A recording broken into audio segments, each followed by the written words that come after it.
Do you believe in psychics? And who created the heater? Call us at 720-324-7278.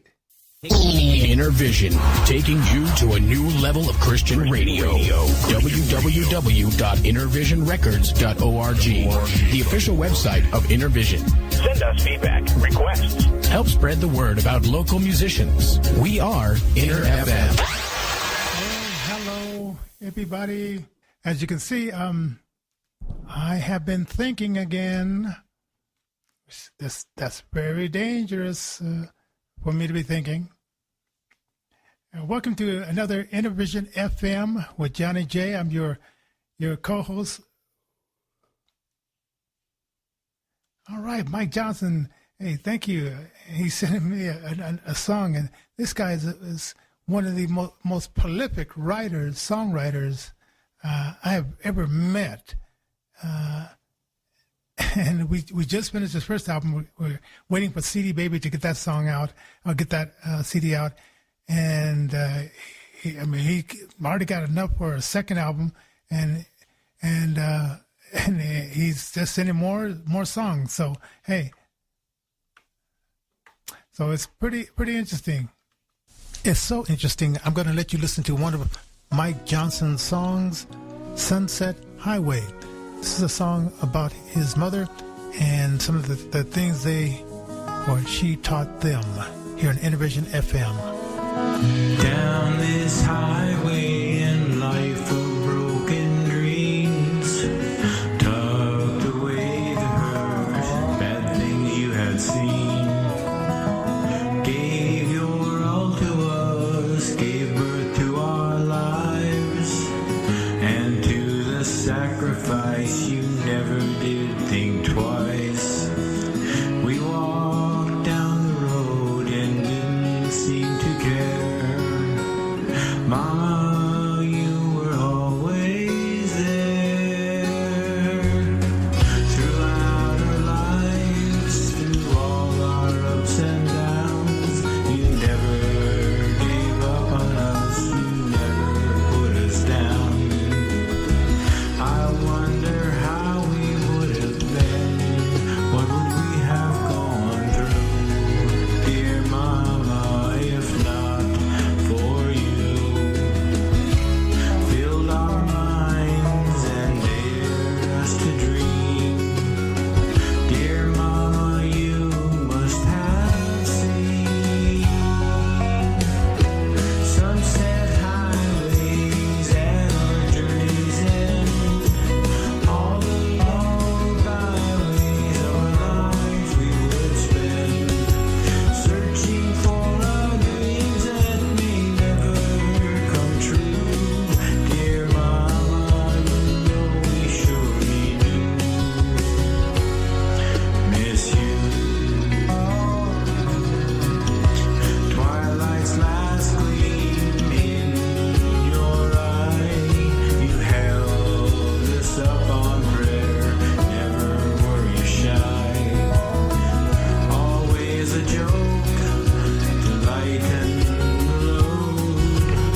Sunset Highway. Okay, we're gonna start off the show. Let's see. Let me. Okay. I'm 6 minutes late, but it's gonna be fun here on Innervision FM. And you can leave your comments about some experiences that you've had as well. Do you believe in psychics, and what have you experienced? I'm going to tell you some of the things that have happened in my life, and you can say it's psychic or it's just one of those things that happen, right? And and I'm right now the only blind TV producer, Facebooker in Colorado, as far as I know. If there's some other ones, you can let me know, and I will acknowledge them as well as being visually impaired and doing their thing with this Facebook novelty, right? Okay, now one. And I guess I started off with learning some psychic things that happened to my mom. And now, when my dad died, it's sort of like amped up. I mean, she's always had things happen to her. And so when he died, things really amped up as far as like things that she was telling us about things that were happening. I remember when he died, she says, hey, Dad would never hurt you. And I'm thinking like, well, he's out of his body. How can he hurt us? And he didn't hurt us when he was here, so how would we even think of like him coming back and hurting us? And so she was talking on a spiritual realm. And so when he died, whenever something, it had to be really bad, happened to one of her sons, he would come to her in a dream and he would just be standing there, not saying nothing, 'cause what can he say? She couldn't hear him anyway in the spirit realm, right? Or so we believed, right? So her first son, because I'm gonna stick with her first son because she said some pretty interesting things, and that happened, and it happened with her first son. Her oldest son, who is now dead, and I'm going to tell you more about that. He had a incident with his ex-wife boyfriend when he was going to pick up his children, where the guy comes out of nowhere and bludgeons him out, trying to kill him with a weapon. And I know what the weapon was, but I'm just not going to talk about it and try to crack his head open. And my mother had a dream, and next thing you know, the hospital's calling us saying that, he's in the hospital and in surgery, and they're putting a metal plate in his head.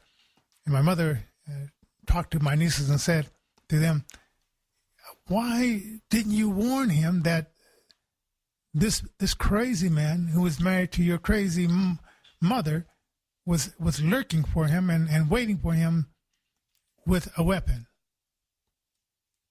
I don't know if there was ever an answer to that one, because I don't know. It was never an answer to that one. She predicted her oldest son dying before her. Now, they had some kind of argument, and she got really mad.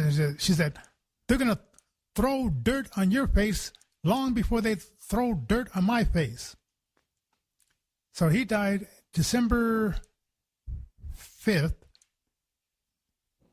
2017, and then she died the day before his birthday. His birthday was June the 9th.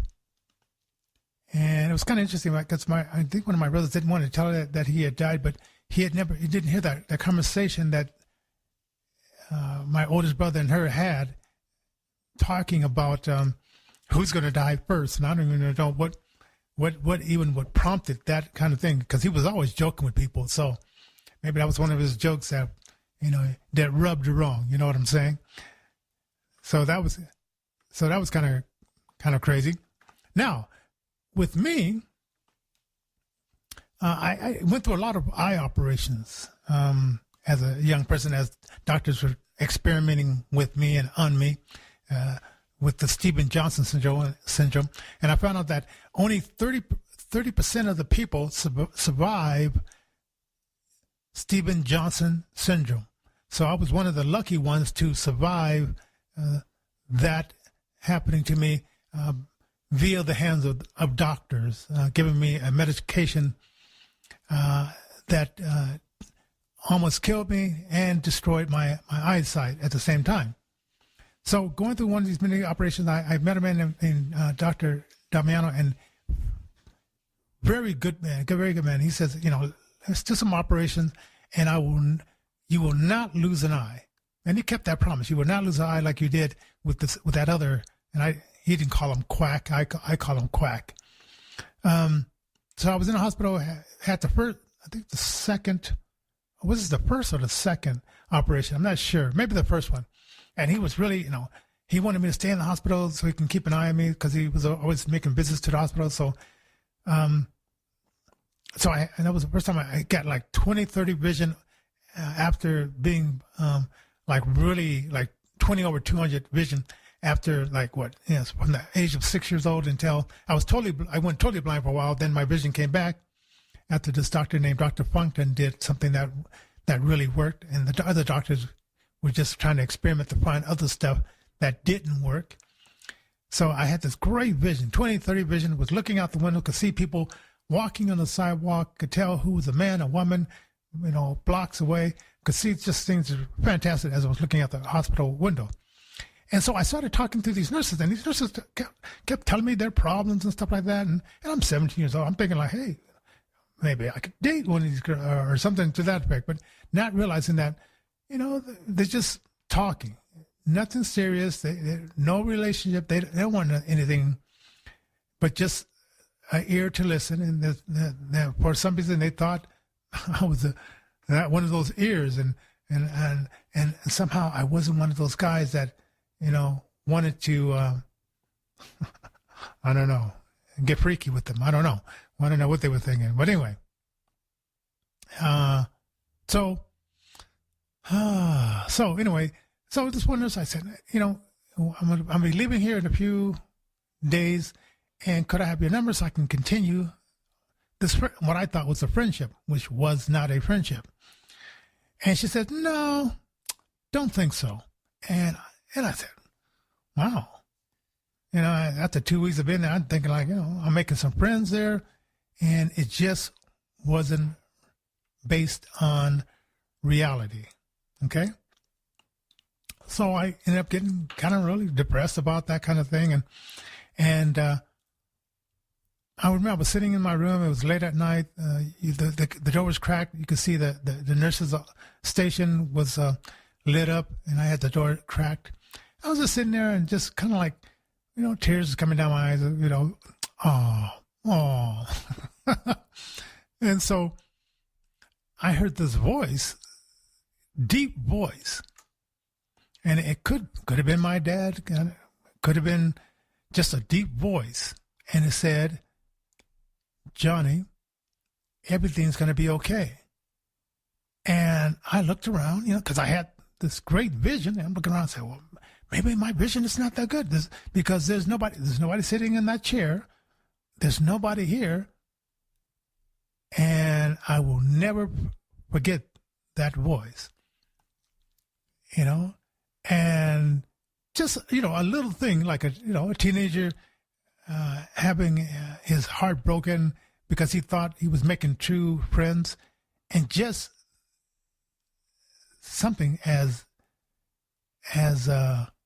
interesting as that to happen, really touched me. And, I began to wonder, is there like a spirit realm where angels are watching over us? Or my dad, after he left his body, said, hey, can I hang out for a little bit and be his spiritual guide? Or who knows what the voice was, but I swear to you, I heard it.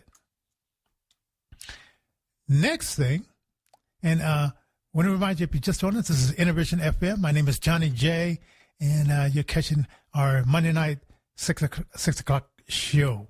All right? And go to our website, innervisionrecords.org, innervisionrecords.org, and find out more about our disabled and grassroots artists, and support our nonprofit organization.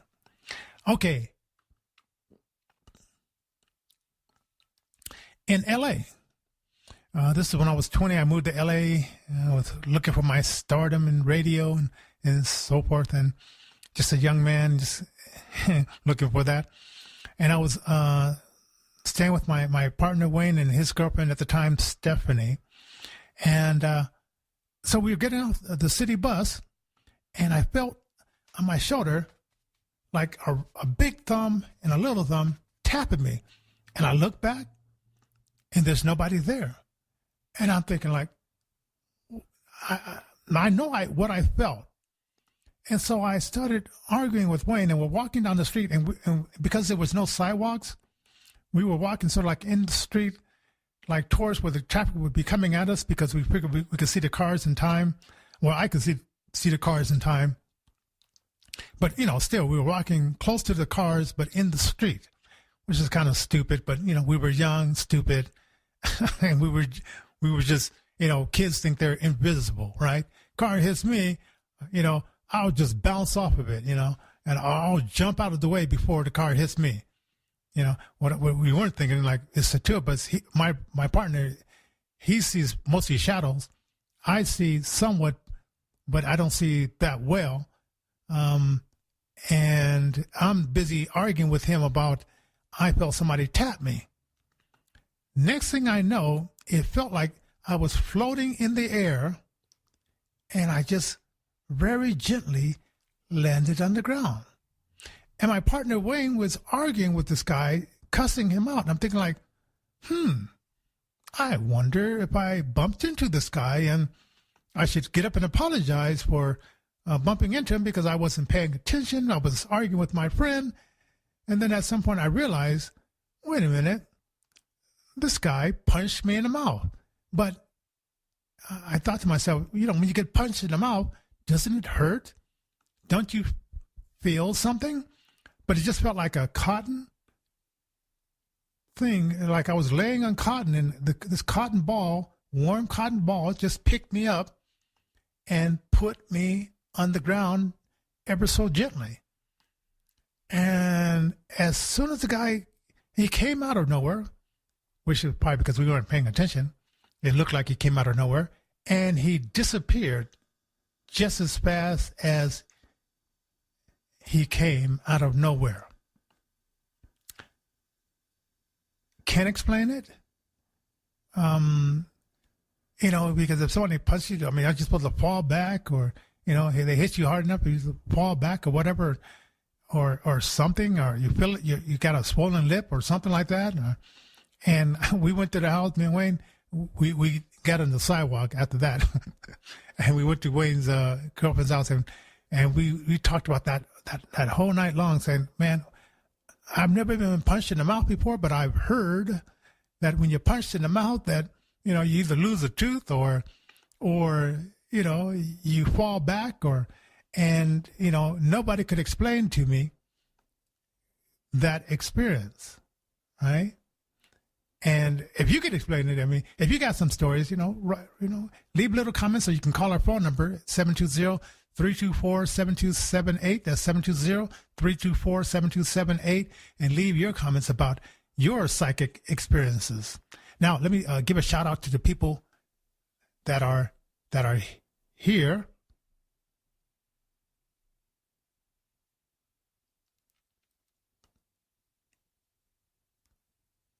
Let's see. Jim Reynolds, thank you for watching. Dale Martinez, thank you for watching. And we thank everybody for watching. So we'll give a shout out to you guys.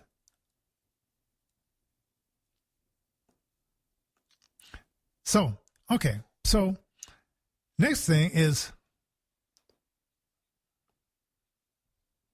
and number 4, okay. Whenever I'm lost, I always pray to God, like when that snowstorm came this past Wednesday, I prayed. I said, God, because I got lost. I got lost in this parking lot for like 20 minutes, and then once I got out, I just couldn't feel my way around because the snow was so high. And I prayed to God. I said, God, send me somebody that will get me where I'm going. Next thing I know, this couple drives up, and they said, do you need a ride? Do you need help? And I said, sure. And so he said, what? And I got in and said, where would you like to go? I said, first I said, King Supers. Then I said, well, no, if you can, they said we could take you home if you like. And I said, well, sure, take me home. And so they drove me home, and my feet were starting to get cold, and your hands were starting, when you're starting to get cold. I was wearing some good clothing, but, that's just one of many times when I've been lost or I've been looking for an address. I just say, God, send me somebody who knows where this place is at. And it always works. Always works. All right. And now, before we go to our next topic, I want to say, bring back Judge Jean Pearl and boycott Fox News. Boycott those guys. They're number one, and they're worried about the Democrats not letting them film their debates. You're number one. They should be kissing your butt, not you kissing their butt. But since the Sons have taken over, they're going to drive that TV channel down the drain. It's already down the drain from morning till about, 8 p.m. at night. And then that's when you start getting the good guys coming in at night, good guys and good ladies who are down with the conservative views. But anyway, I say boycott Fox, turn them off, and let them go to third, fourth, and then maybe they would appreciate their audience instead of trying to kiss the rear ends of the Democrats. Now, who is Alice Parker? Well, in 1919, and it's weird how things are still coming back over and over again. Like 100 and so many years ago, we were, at that time, people were still developing ways of having race riots. I mean, in 1919, this white guy threw some rocks at these black kids, and it started a riot. And this up in Nebraska, the black guy was accused of raping some white lady, and then the people came and lynched him, and just these crazy things. But in the midst of that, towards the end, Alice H. Parker, was saying, "Man, I'm from Africa. It's cold in here. How can I get some heat in here? This fireplace is not working. I mean, you always got to stoke the fire, put more wood in there, go outside, and there must be a way we can make this a little bit easier." So, Alice Parker, African American, said, "Hey, let me figure this out," and she developed the first furnace, and she patented in December 23rd of 1919. So when you had that central heating and those cold days in New York, as she was from New York, and those cold days here in Colorado, think of Alice H. Parker, who created the first mechanism to make central heating. So it took a black woman tired of being cold to heat up the subject here, right? Well, this has been and will be Innervision FM. Thank you for watching. Thank you for listening on Spreaker, KUHS Denver every Sunday from 1 to 3, KOMF Radio 93.9 on your FM dial, Wednesdays and Fridays from 8 o'clock until 8:30. And go to our website, find out more about our nonprofit organization, and sponsor our artists who are working on selling their songs, their CDs, to get into the top 200. Go to our website, find out more about that. Sign up for our free newsletter, innervisionrecords.org, and we'll send you information about that. We'll definitely let you know about all that stuff. God bless. Here on Innervision FM with Johnnie J, and that's where we're at. Isn't it fun to sing along to the radio? If you could help someone else have that same experience and take it to the next level, maybe you would consider donating an old car, RV, truck, or boat. For over 15 years, Innervision has been helping the physically challenged and grassroots artists to create their music. Using music to heal the world is Innervision's gift to you, and you can help them to continue by donating your unwanted car, RV, truck, or boat. You'll also receive a tax deduction at the end of the year. Call us 7 days a week, 24 hours a day. 1-855-500-7433. That's 1-855-500-7433. Charity ID 4015. Your unwanted car, RV, truck, or boat is tax deductible, and it can make a difference right here in Colorado. The artists at Innervision thank you for your support. Make that call toll-free using Innervision's charity ID 4015. Again, the phone number 1-855-500-7433.